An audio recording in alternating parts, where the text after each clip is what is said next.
امام جلال الدین سیوطی جن کے بارے میں مولانا انور شاہ کشمیری نے لکھا، بہت بڑے محدث، بہت بڑے علامہ، میں جس کا نام بھی لیتا ہوں ادب سے اور احترام سے لیتا ہوں، ادب اور احترام سے۔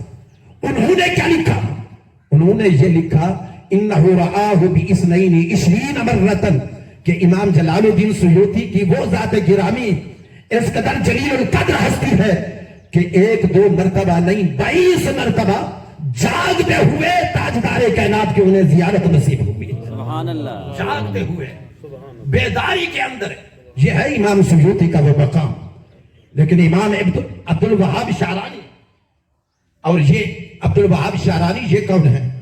یہ وہ ہیں جنہوں نے امام سیوطی کی نماز جنازہ پڑھائی تھی۔ تو جنہوں نے نماز جنازہ پڑھائی ان کے ہم عصر ہیں، ان کے ہم زمان ہیں۔ انہوں نے لکھا کہ 22 مرتبہ کی بات کی ہے کشمیری صاحب نے، لیکن مجھے جلال الدین سیوطی علیہ الرحمہ نے خود بتایا تھا کہ 22 مرتبہ نہیں 72 مرتبہ امام الانبیاء کی جاگتے ہوئے زیارت نصیب ہوئی۔ سبحان اللہ۔ اور فقط زیارت میں ہوتی، جب زیارت ہوئی جاگتے ہوئے بیداری میں، تو کچھ احادیث ان کے سامنے رکھی۔ 8 رفقا اور بھی تھے حضور کے سامنے، اور حضور سے تصدیق چاہی، یا رسول اللہ کہ یہ حدیثیں کیسی ہیں؟ تو جن کے حضور نے تصدیق فرما دی وہی حدیثیں انہوں نے آگے بیان کر دی، اتنے جلیل القدر۔ بلکہ ایک اور بات مجھے یاد آ رہی ہے، اور یہ حصہ ہے اس سال ثواب کی اس محفل کا، یہ ساری گفتگو قرآن و حدیث کے مطابق انشاءاللہ ہو رہی ہے۔ سبحان اللہ کہہ دے بلند آواز۔ وقت بالکل کم ہے، میں کوتی بوئیں یہ چند جملے گفتگو کے طور پر عرض کر رہا ہوں۔ یہ کون ہستی؟ بس ان کا نام آ گیا ضمن مجھے ایک اور بات یاد آ گئی۔ اسرار کائنات ایک کتاب ہے، اور اس کے لکھنے والے ہیں مولانا امداد اللہ انور صاحب۔ اور مولانا امداد اللہ انور صاحب کون ہیں؟ اس وقت ملتان کی سرزمین کے اندر 2 بڑے مشہور مدرسے، ایک قاسم العلوم ہے اور خیر المدارس بھی ہے۔ ہمارے اہل سنت و جماعت کے علاوہ کی بات میں کر رہا ہوں۔ قاسم العلوم یا خیر المدارس کے اندر منصب تدریس پر، منصب افتار پر، بلکہ بہت بڑے مصنف بھی ہیں، محقق بھی ہیں، مصنف بھی، محقق بھی، بڑی بڑی کتابیں لکھی امداد اللہ انور صاحب نے۔ انہوں نے اسرار کائنات ایک کتاب لکھی، میرے پاس موجود ہے، شاید کسی موقع پر میں نے یہ مطالعہ کیا تھا، آج اتفاقاً ضمن مجھے بات یاد آ گئی۔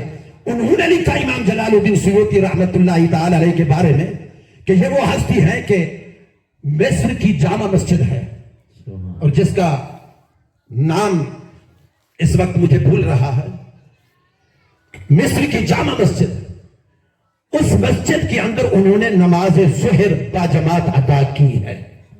سمجھ آ رہی ہے؟ سبحان اللہ۔ اور ان کے ایک غلام اور نوکر اور خادم خاص ہے جو سپیشل ڈیوٹی پر ہیں، ان کی خدمت پر مامور ہے، ان کا نام ہے غالباً محمد بن علی الحباب رحمت اللہ تعالی علیہ۔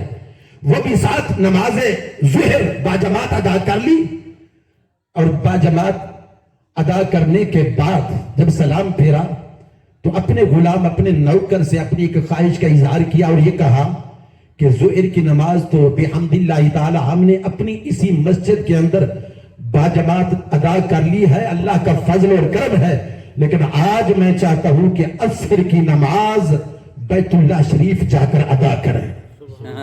سبحان اللہ۔ 1000 کلومیٹر کا فاصلہ، دل کے اندر حسرت یہ ہے کہ ظہر جہاں پڑھی ہے عصر وہاں پڑھنا چاہتے ہیں۔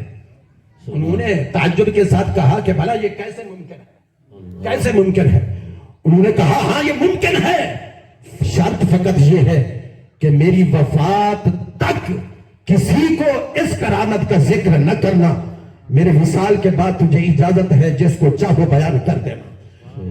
کہا اے امام سیوطی مجھے آپ کی شرط منظور ہے، لیکن ایک شرط میری بھی ہے، اور وہ کون سی؟ کہا لجپال پریت نو توڑ دے نہیں، جدی بہت بھر دے انہوں چھوڑ دے نہیں۔ اگر آپ اکیلے جانا چاہتے ہیں تو پھر آپ کی شرط پر میں بھی عمل نہیں کروں گا، میری شرط یہ ہے کہ مجھے بھی ساتھ لے چلیں۔ آپ نے کہا تیار ہو جاؤ، تیار ہو گئے، چل پڑے۔ امام سیوطی نے اپنے غلام کا ہاتھ پکڑا ہے، تھاما ہے، اور جب ہاتھ پکڑا کہا آنکھیں بند کرو، آنکھیں بند کر لی, 1-2 قدم, 10-20 قدم, 26 قدم اٹھائے, لیکن 27ویں قدم پر اپنے غلام کو امام سیوطی کہتے ہیں, اے میرے غلام, اے میرے نوکر, اب ذرا آنکھ کھول کر دیکھ, اور پھر یہ دیکھ کہ کہاں پہنچے, کہاں پہنچے. وہ کہتے ہیں کہ میں نے اسرار کائنات کا وہ حوالہ, بلکہ امام یوسف بن اسماعیل نبہانی رحمت اللہ تعالی علیہ نے تقریباً 200 سال کا عرصہ انہیں گزر چکا ہے, انہوں نے بھی جامع کرامات اولیاء کے اندر امام سیوطی کی یہ کرامت لکھی ہے کہ وہ غلام کہتے ہیں کہ جب ہم نے آنکھ کھولی تو ہم کہاں تھے, بیت اللہ کے سامنے جنت المعلا ہم پہنچ چکے تھے, وہاں سیدہ خدیجہ الکبریٰ رضی اللہ تعالی عنہ کا مزار تھا, زیارت کی. فضائل بن عیاض رضی اللہ تعالی عنہ, ان کی قبر انور تھی, ان کی زیارت کی. دیگر صحابہ کے مزارات بھی وہاں موجود تھے, ان کی زیارت کی. پھر زیارت کرنے کے بعد ہم بیت اللہ شریف پہنچے, سبحان اللہ, طواف کیا, حجر اسود کا بوسہ لیا, مقام ابراہیم پہ نماز پڑھی.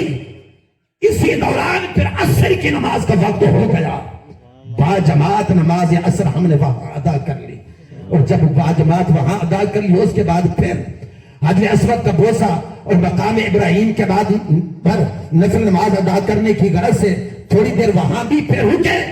اب مجھے کہا امام جلال الدین سیوطی نے, اے میرے غلام, اب میں تو جانا چاہتا ہوں واپس مصر کی اسی جامع مسجد میں جہاں سے آئے تھے, لیکن تجھے اجازت ہے, تو یہاں رہنا چاہے رہ سکتا ہے, ساتھ چلنا چاہتا ہے تو یہ بھی تجھے اجازت ہے. انہوں نے پھر وہی کہا کہ نہیں, اگر آپ لے کر آئے, آپ ہی کی وجہ سے یہ سارا درجہ اور مقام مجھے ملا ہے, آپ مجھے تنہا چھوڑ کر نہ جائے, مجھے بھی ساتھ لے کر جائے. 6 قدم اٹھائے, 7ویں قدم پر کہا کہ اب آنکھیں کھولو, ذرا دیکھو تو صحیح کہاں پہنچے ہو. تو وہ کہتے ہیں کہ میں نے جب آنکھ کھول کر دیکھا تو مصر کی اسی جامع مسجد کے اندر موجود تھے.